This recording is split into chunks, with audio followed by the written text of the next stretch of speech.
Salut, c'est le Doc, ça y est, le chapitre 798 vient de sortir et je peux dire que je l'ai bien aimé. En plus, on arrive bientôt sur le 800, j'espère qu'il y a quelque chose de gros qui est prévu pour le 800.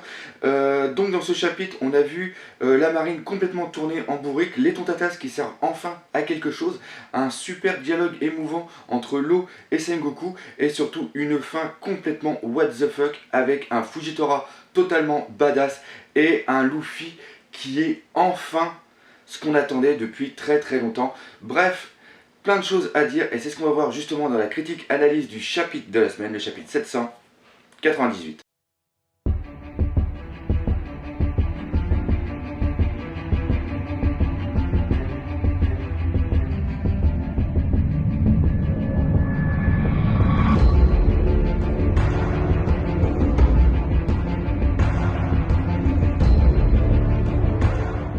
Alors on va commencer par parler de la marine et tout ce qui leur est arrivé au chapitre précédent et pour une fois je suis bien content car je ne suis pas comme Zoro, je ne suis pas complètement parti à l'ouest avec mes théories complètement farfelues, j'avais quand même vu juste pour une fois et ça me fait quand même assez plaisir et c'est pour ça que je le signale.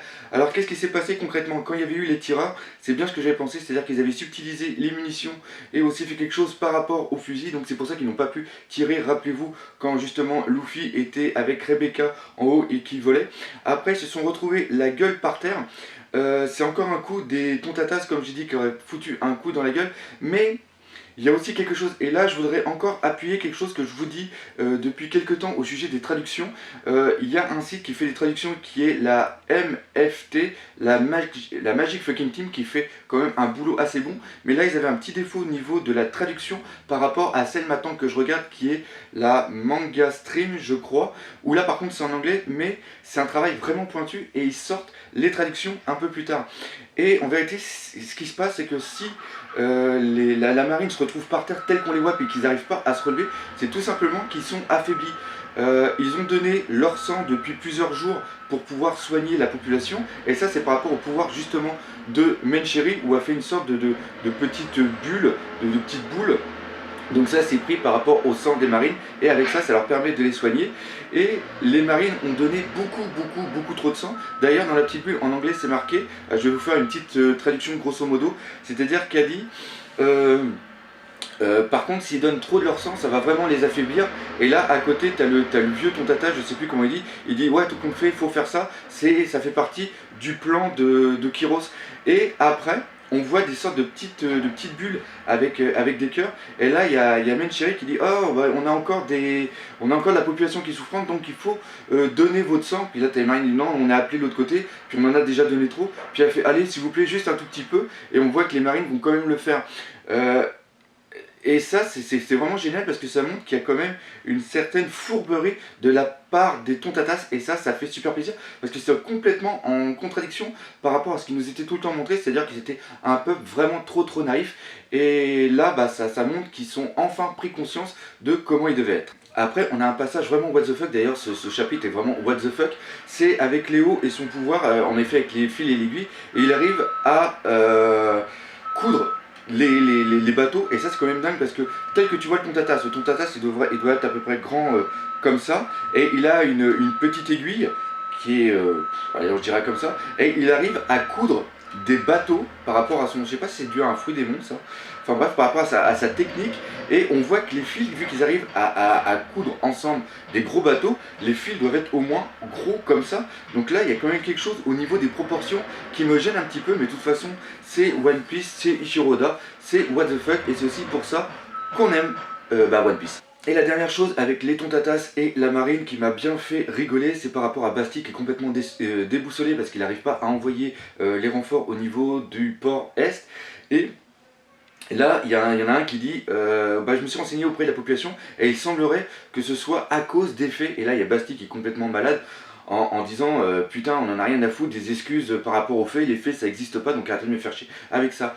Et là, je voudrais justement faire un petit point par rapport à quelque chose qui me gêne dans One Piece, c'est comment la marine est toujours tournée au ridicule et ça me fait quand même un petit peu mal au cul, surtout par rapport aux vice-amiraux qui sont pour moi seulement que des faire-valoir. autant au niveau des pirates, il y a quand même un certain échelonnage au niveau des puissances. Ils ne sont pas que faibles ou ils ne sont pas que puissants. Il y en a vraiment qui sont médiums. Mais par contre, au niveau de la marine, on a l'impression qu'on a les 3 amiraux qui ont vraiment un pouvoir supra puissant. Il suffit de voir Akainu, Aokiji, Kizaru ou même, qu'on va le voir tout à l'heure, Fujitora. C'est vraiment un pouvoir énorme. Et après, on a tout de suite en dessous les vice-amiraux qui sont quand même destinés un jour peut-être à devenir amiraux quand il y aura une place qui sera vacante. Et eux, ils ont un pouvoir, mais c'est vraiment un pouvoir de base, c'est vraiment un pouvoir lambda. Basti s'est complètement fait violer par Sabo. Là, il n'y a aucun mérite. Certes, Sabo il est quand même super fort parce que c'est le second de la Révolution, mais Basti aurait quand même mérité de lui tenir tête pendant au moins 2-3 échanges, puis après de se prendre un coup et se foutre au sol. Que là, Basti, il a foutu un coup à son coup d'épée, l'épée s'est fait broyer, puis après s'est fait broyer la gueule, et c'est tout. Pareil pour Ménard, qui est un vice-amiraux. D'ailleurs, sa tenue est complètement what the fuck, parce que ça fait 3 jours que les événements de Dressrosa sont terminés, et je crois qu'on le voit toujours avec ses baskets, son short, sa cape, sa casquette et ses lunettes. En gros, je pensais qu'il était comme ça seulement par rapport qu'il faisait... Par rapport... Non, ça veut rien dire par rapport. Je pensais qu'il était comme ça parce que justement, il allait faire les combats au niveau du Colisée, puis qu'il devait pas être beaucoup habillé. Mais là, non, il s'avère que c'est peut-être sa tenue, et c'est pareil. Il s'est totalement fait violer par Bartholoméo, et il aurait quand même mérité d'avoir un peu plus. C'est putain de la merde. C'est des vice-amiraux quand même, c'est pas n'importe qui. Il y a plein de grades en dessous, donc les vice-amiraux, normalement, ils devraient avoir plus de puissance. D'ailleurs, vous êtes bien content, vous qui aimez bien qu'on parle de puissance, à la fin de cette critique-analyse, je vous réserve une très très grosse surprise. Bref, voilà un petit peu mon coup de gueule que je voulais parler justement par rapport à la marine.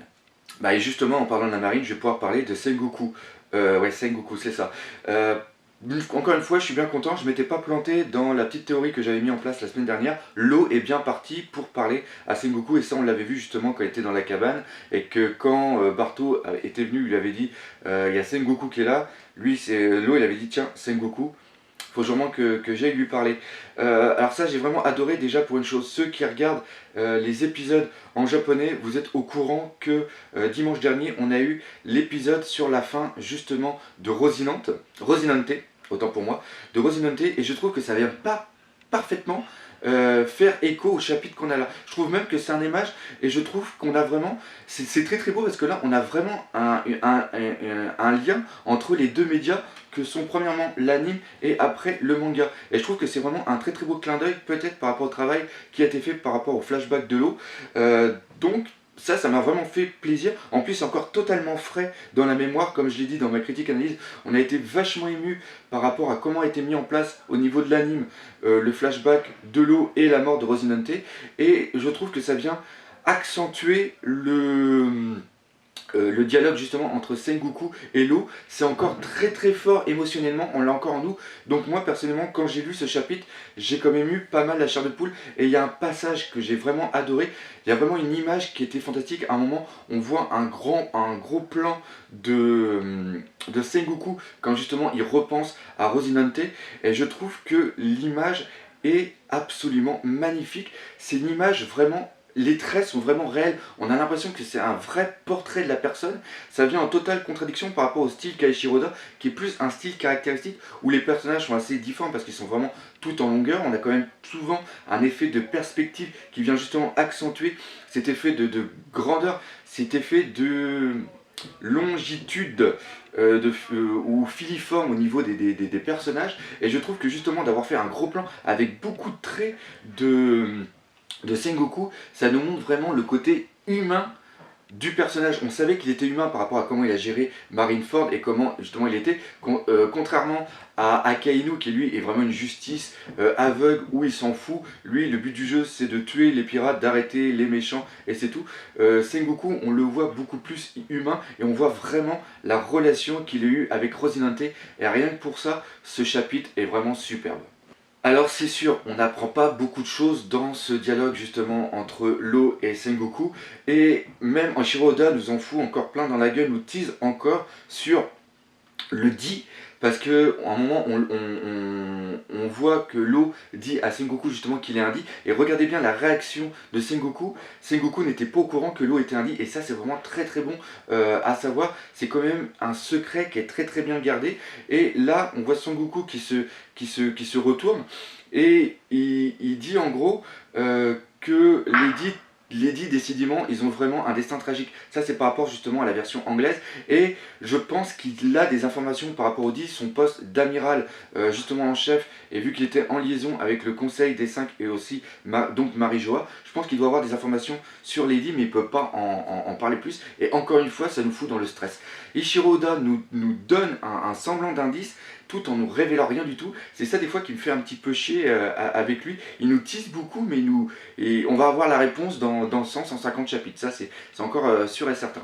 Bref, un dialogue qui nous apprend pas grand chose, mais quand même qui nous montre la relation qu'il y avait justement entre Sengoku et Rosinante. C'était vraiment son fils adoptif, ça c'est vraiment très très beau. Et il y a aussi quelque chose qui m'a fait énormément plaisir, c'est que on voit Sengoku quand il était enfant recueillir Rosinante, et ça, dites-moi si je me plante, dites-le moi dans les commentaires, mais il me semble pas qu'on avait cette case avant. Il me semble qu'on l'avait pas cette case là dans les précédents flashbacks, et cette case correspond parfaitement à un passage dans l'animé. C'est vraiment flagrant, et ça montre vraiment que ceux qui font l'anime ont vraiment des informations par rapport au chapitre futur. Ça c'est vraiment très très bon. Ça, je ferai une petite vidéo là-dessus, parce que je trouve que c'est vraiment très très bon pour être remarqué. Et on voit aussi que Sengoku a dit à Rosinante que surtout il ne fallait pas qu'il s'attache à Law, qu'il ne fallait pas qu'il s'attache aux enfants, car ça pouvait vraiment compromettre sa mission. Et ça c'est vraiment bon, parce qu'on voit que Rosinante au début ne voulait pas s'attacher à Law, mais il a vu en Law son frère, et comme il n'a pas réussi à arrêter son frère étant jeune, il n'avait pas la force d'esprit de pouvoir s'opposer à son frère. Je pense qu'il veut se racheter en sauvant Law, et maintenant on comprend pourquoi tout ce qu'il a fait justement à Law, et pourquoi il s'est mis en danger justement en révélant que Law c'est un Di, et que lui, Rosinante, il pouvait parler, qu'il était en mission d'espionnage pour justement Doflamingo, et il a pris vraiment des risques incommensurables par rapport à son avenir et par rapport à son optique, à son désir. C'est-à-dire que son désir, c'est vraiment d'arrêter la folie de Doflamingo. Là on parle bien de Rosinante. Et ce qui est vraiment magnifique, c'est qu'on voit, comme j'ai dit dans ma vidéo précédemment, que Rosinante s'est transformé, entre guillemets, symboliquement il s'est transformé en 10, c'est-à-dire qu'il est mort avec un sourire sur le visage, et il avait une volonté qu'il a vraiment transférée à quelqu'un. C'est-à-dire que la volonté de vivre libre et la volonté d'arrêter son frère, il l'avait vraiment transmis à Law, et je trouve ça vraiment génial. En plus on voit que Law est complètement déboussolé, parce que il sait que c'est à cause de lui que Rosinante est mort, et ça il s'en veut beaucoup, et il le dit à Sengoku, et il dit maintenant c'est pour ça justement que moi j'ai voulu arrêter la folie de Doflamingo, c'est en respect et en honneur par rapport à Rosinante, et maintenant que c'est fait, qu'est-ce que je vais devenir, quel est mon but, j'ai plus de bite, j'ai plus de bite. Superbe, c'est là, ce lapsus est vraiment magnifique. Je n'ai plus de but. N'importe quoi. Je vais même pas la couper au montage, celle-là je la garde. Allez, c'est cadeau, c'est cadeau, c'est cadeau. Donc Law dit je n'ai plus de but dans la vie, qu'est-ce que je vais devenir? Et là Sengoku il dit l'un des passages qui est vraiment superbe, c'est tu es libre maintenant, donc vis ta vie comme tu le veux, et fais que ce soit en respect par rapport à Rosinante, et c'est la meilleure façon qu'on peut lui rendre hommage, c'est-à-dire que tant qu'il sera dans notre esprit, il ne sera jamais mort. Et ça vient complètement faire écho à un thème qui est très très riche et très très fort, à comment dire, que Ichiro Oda, décidément j'ai du mal, tient vraiment à cœur. Rappelez-vous que par rapport à l'arc Drum Iceland, et justement ce qui s'est passé par rapport à Iluluk, justement il dit un homme ne meurt pas quand il se prend une balle, il ne meurt pas d'une maladie, il ne meurt pas en mangeant un champignon vénéneux, il meurt seulement quand on l'oublie. Et je trouve que c'était vachement poignant déjà à cette époque-là, et je trouve que le fait que ça soit rappelé ici montre vraiment un message vraiment très très très fort au niveau de One Piece. Vous m'excusez un petit peu sur cette vidéo de faire pas mal de lapsus ou de reprendre beaucoup des mots comme vraiment ou quoi que ce soit, mais je suis quand même assez crevé et j'ai vraiment, regardez, j'ai encore dit vraiment, et je veux absolument faire cette vidéo parce qu'après j'aurais plus le temps. Bref, ça c'était la petite aparté. Et enfin, on arrive sur une fin de chapitre totalement what the fuck avec un élément de dingue, c'est l'arrivée de Fujitora. Fujitora, il revient et il est pas content, ça c'est sûr. Il y a Barto qui le voit justement arriver et là il fait sa barrière. Et les autres disent tu penses que tu vas pas l'arrêter avec ta barrière? Et Barto il dit ma barrière est totalement invincible, vous ne risquez rien, on a juste qu'à attendre que l'eau et Luffy Senpai reviennent et tout va très bien se passer. Et là, justement, on a le dialogue entre Sengoku et l'eau. Justement, là, j'ai oublié de le dire, c'est que Sengoku fait un super bluff en disant bon, t'as de la chance que je sois plus de la marine, que je sois plus en activité, vraiment, parce que sinon je t'aurais arrêté, puis après on aurait parlé. Mais là, bon, tu peux te casser parce qu'on a parlé de Resident. Et là, à ce moment-là, on voit les cailloux, les débris qui commencent à monter. Et là, on commence à se dire dans sa tête, oula, ça, c'est un coup de Fujitora. Et là, je tourne la page, je lis la page précédente, et là, on arrive sur une putain de double page. Et franchement, faut absolument que je fasse ça parce que je me serais filmé en train de découvrir cette page. Vous m'aurez vu péter de rire et faire ça. Cette page est d'une beauté avec tous les détails qu'il y a dessus, c'est vraiment dingue. Et c'est un truc what the fuck, mais total. Et ce qui est vraiment génial, c'est que là on voit la pleine mesure de ce pouvoir qui est complètement incroyable. Ne venez pas me dire que Fujitora est le plus faible des amiraux, sinon je me déplace et je vous fous une baffe dans la gueule. Je vois pas d'autre solution.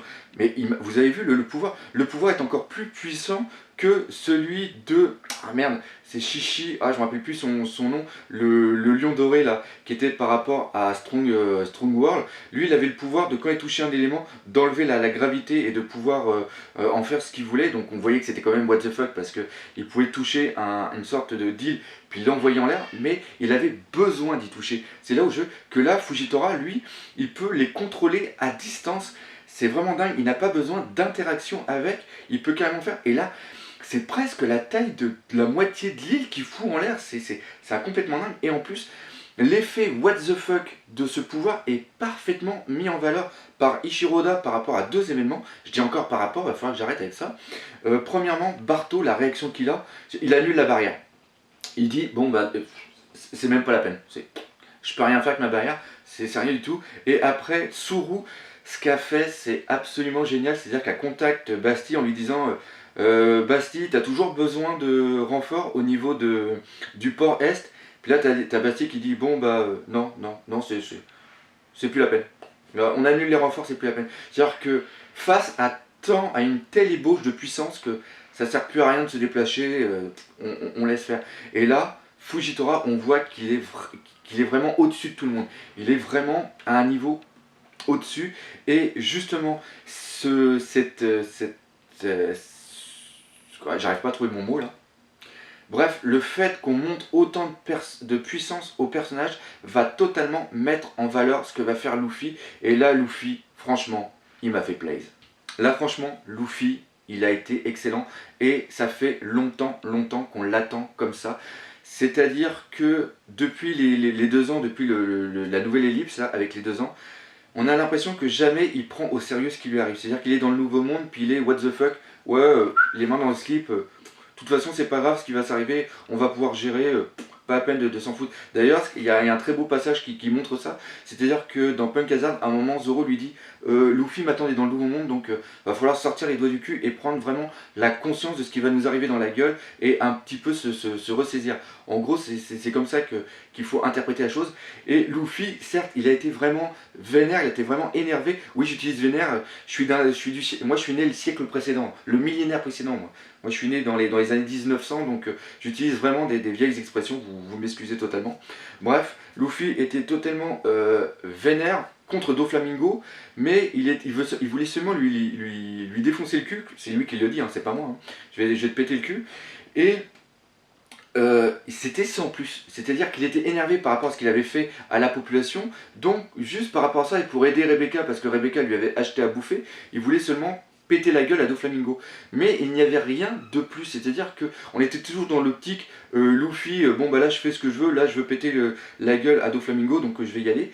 Et là on le voit arriver complètement transformé au niveau du visage, super super sérieux. Et là il y a Berthaud, les autres disent Luffy fais gaffe à Fujitora, esquive et viens nous rejoindre, faut qu'on se casse. Et là Luffy dit non, c'est terminé. À chaque fois qu'on s'est enfui, ça nous est retourné dans la gueule. Il y a 2 ans, j'ai perdu tous mes Nakama à cause de ça. Et que ce soit par rapport à Kizaru qui était un amiral, ou par rapport à un Shishibukai qui était par exemple Kuma, ça sert à rien de partir pareil avec Ace. J'ai réussi à sauver Ace, on est parti. Et ce qui est arrivé avec Akainu, c'est horrible. Donc c'est plus la peine de faire demi-tour. Là maintenant, si je veux avancer et si je veux vraiment être le seigneur des pirates, il faut que j'éclate la gueule à toutes les personnes qui se soient devant moi. Et que ça soit n'importe qui, que ce soit un pirate lambda, un Shishibukai, un amiral ou même un empereur. Si j'arrive pas à lui latter la gueule, si j'arrive pas à lui faire face, je ne suis pas digne d'être le seigneur des pirates. Et ça c'est vraiment bien parce qu'on voit que Luffy est totalement mature, qu'il a pris conscience de ce qu'il devait être. Et ça, c'est vraiment un tournant dans cet arc Dressrosa. C'est vraiment un tournant dans l'histoire de One Piece. C'est Luffy qui devient sérieux. Et ça, c'est l'une des choses les plus importantes de One Piece. Le fait qu'il devienne sérieux, le fait qu'il ait conscience de son avenir. C'est un truc vraiment de dingue. On est passé dans un autre niveau. Ça, c'est sûr et certain.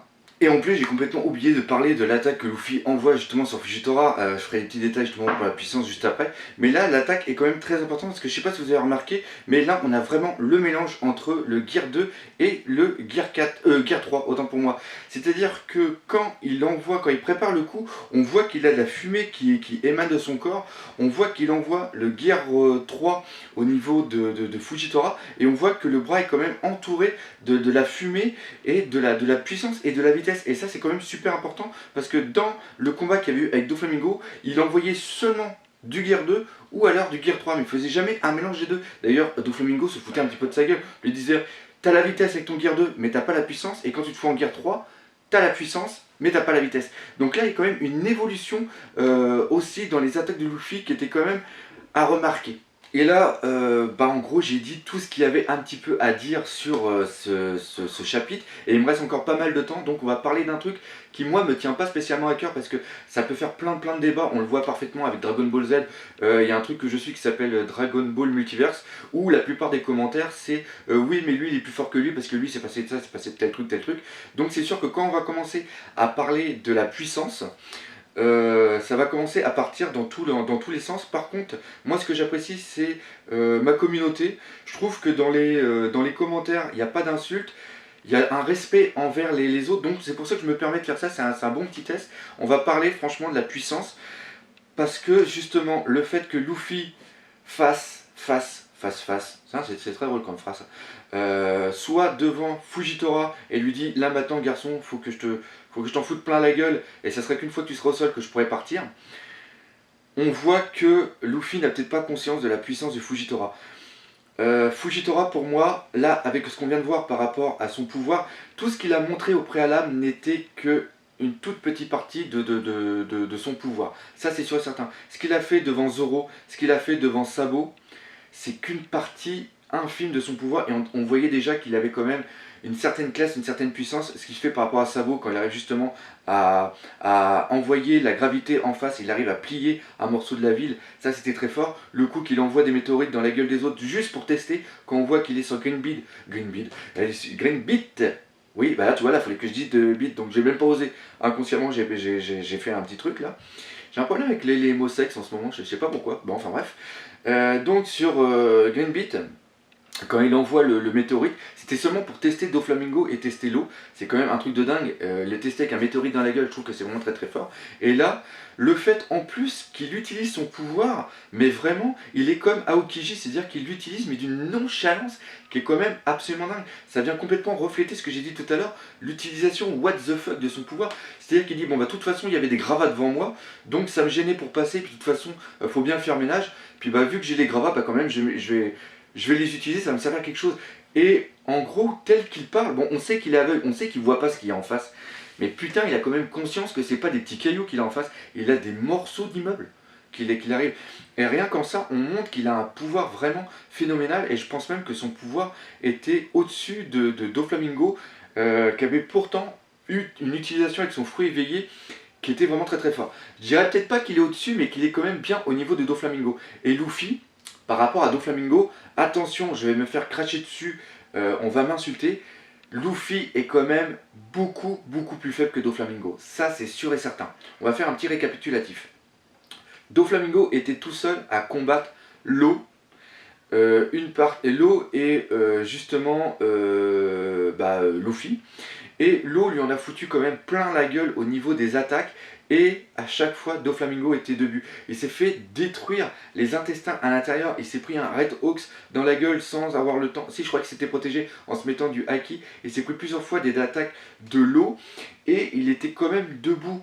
Après, Luffy l'a attaqué avec le Gear 4. Mais Doflamingo s'est pris les attaques du Gear 4 de Luffy.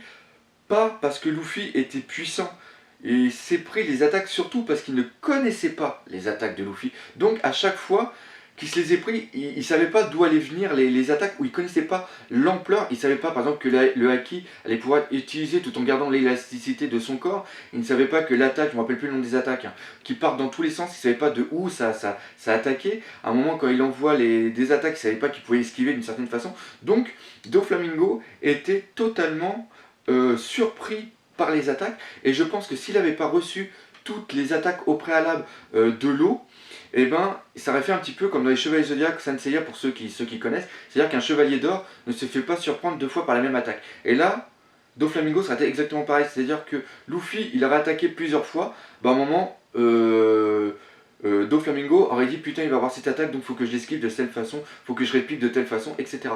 Et je pense que justement Doflamingo s'est fait battre, et encore la dernière attaque qui est vraiment monumentale, qui est le King Kong Punch ou King Kong Pistol, je sais plus exactement le nom, désolé, hein. En ce moment le cerveau il a du mal à carburer. Bref, s'il lui prend l'attaque, c'est vraiment qu'il était au bout du rouleau, c'est pour ça qu'il s'est pris. Là, elle était super puissante, je vais pas dire qu'elle était pas puissante, mais elle était vraiment d'un très très haut niveau, mais il faut dire que Doflamingo était tellement faible qu'il n'a pas pu résister à cette attaque, et c'est pour ça justement qu'il est devenu KO. Et il faut aussi se rappeler qu'au préalable, Luffy a quand même été pendant 10 minutes complètement au sol, donc s'il n'y avait pas eu tout le monde pour le protéger à chaque fois, Luffy il serait peut-être mort, ça serait une autre histoire. Et justement ça c'est un parallèle que je voudrais faire comparé à d'autres mangas. Luffy est super puissant, mais il a besoin des autres pour gagner, donc ce n'est pas une surenchère de puissance où c'est lui tout seul qui va gagner contre un boss CF Naruto ou CF Fairy Tail. Ouais, là c'est un gros troll de ma part, j'avoue, j'ai peut-être un petit peu abusé. Donc bref, tout ça pour dire que en ce moment, Luffy il n'a pas le niveau pour foutre sa race à Fujitora. Voilà. Donc qu'est-ce qui va se passer?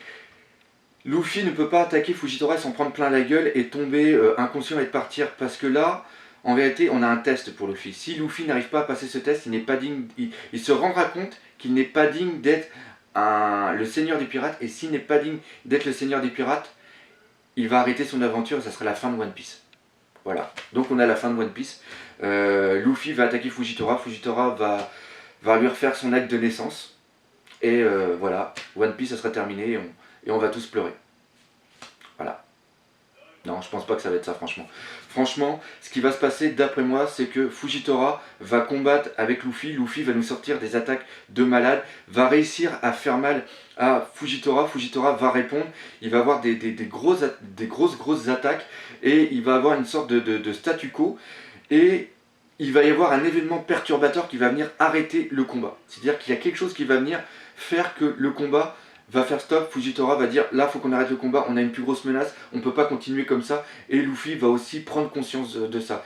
Donc qu'est-ce qui peut se passer? Tout simplement l'arrivée de Kaido qui va venir chercher Doflamingo, et lui avec sa flotte, une partie de sa flotte là en 3 jours, vu qu'on sait qu'il est pas trop loin, il va dire moi je viens chercher Doflamingo parce que Doflamingo m'appartient, Doflamingo c'est ma pute, entre guillemets. J'utilise le mot pute parce que Doflamingo m'a toujours fait rigoler avec son aspect de travelo, ses lunettes, son shirt, ses poils aux pattes et son manteau avec des plumes, comme je l'avais dit une fois, on dirait totalement un mec échappé de la Gay Pride. C'est comme ça que je voyais Doflamingo, et c'est comme ça que je le vois toujours, mais avec qu'il soit super badass. Donc là, Kaido va arriver et il va foutre un souk pas terrible, et il va être justement une menace par rapport à la population de Dressrosa. Et rappelez-vous comment est mentalement Fujitora. Fujitora, son but c'est de protéger la population. Et là, c'est les dés qui lui disent il faut que tu attrapes Law et Luffy, mais là, il a une plus grosse menace qui va lui faire prendre conscience qu'il y a quand même des priorités dans la vie. Et là, la priorité, c'est de sauver la population par rapport à Kaido. Et pour moi, ça, c'est vraiment, vraiment important. Et on aura ainsi un dialogue justement entre Fujitora et Luffy. Fujitora lui dira moi j'ai un plus gros poisson à aller pêcher, tu peux partir. Là je te laisse partir, mais crois bien que maintenant je serai toujours à ta poursuite. Et ça va permettre à Luffy de prendre conscience qu'il a quand même un niveau pour tenir tête entre guillemets à un amiral, qui n'a pas encore la puissance pour défaire un amiral, mais que ce n'est pas une merde. Je parle de Luffy, hein. Luffy va prendre conscience que ce n'est pas une merde et qu'il peut parfaitement continuer son rêve pour être le seigneur pirate, mais qu'il a quand même beaucoup d'améliorations à faire, et ça c'est toujours pareil dans les shonen, il faut toujours qu'il y ait une progression au niveau du personnage. Et il peut peut-être aussi avoir quelque chose que j'ai complètement oublié, c'est qu'on n'a pas vu Zoro. Zoro, il est encore paumé, je sais pas où il est. Peut-être qu'il va aussi donner un coup de main justement par rapport au combat contre Fujitora. Ça pourrait encore être bien badass. Ça c'était vraiment un truc qu'on n'a pas vu. Bref, tout ça pour dire que c'est comme ça que je vois ce qui pourrait se passer dans quelques épisodes. Il est super important que Luffy, que tout ça soit super bénéfique pour Luffy, et que ça lui permette justement de passer au stade au-dessus, que ça lui concrétise son rêve, sa possibilité de devenir le seigneur des pirates. Donc voilà ce que j'ai pensé de ce chapitre. J'espère que vous aussi vous l'aurez bien apprécié à sa juste valeur, ou même si vous l'avez détesté. Si vous avez des... toujours pareil, si vous détestez un chapitre, vous avez parfaitement le droit. Le tout c'est que ça soit que les critiques soient constructives. Voilà, c'est ça. Et aussi par rapport à la puissance des différents personnages, faites-vous plaisir dans les commentaires, y allez-y à fond tout en vous respectant les uns les autres, et ça serait super classe. Donc voilà, cette vidéo est maintenant terminée. Merci à tous d'être aussi nombreux pour être mes Nakama. Partagez, likez, parlez-en autour de vous, et nous, comme d'habitude, on se dit à bientôt pour de nouvelles aventures One Piece. Allez, salut!